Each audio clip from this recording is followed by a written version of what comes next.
Major infrastructure projects, including the national broadband network, could be put at risk by a shortage of skilled workers.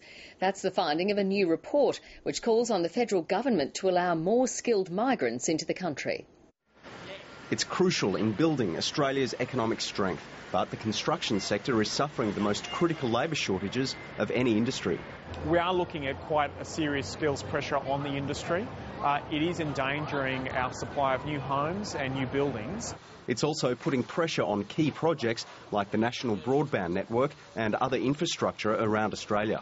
We fear that some of the skills required for those projects aren't currently available. There is a risk that the government won't be successful in rolling out all of its infrastructure plans if we don't have the skills that we need.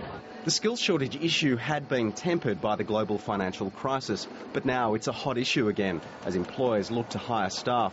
A new report shows a shortage of more than 21,000 workers in Australia. The skills gap is expected to worsen quickly, creating serious wage pressures. So we're pretty quickly entering back into a fairly extreme skills crisis. Labour market analysts say the findings again raise the question of how the federal government can offer more training. There are also calls for Canberra to change legislation to allow employers to bring in more workers from offshore. We unfortunately will not have the time to train up skilled engineers in this short time frame available to us. We'll need to bring some in from overseas. I certainly think on the immigration front, some of the restrictions that we've seen on the 457 visas should be loosened. A spokeswoman for the Immigration Minister says the first priority is to provide jobs for Australians.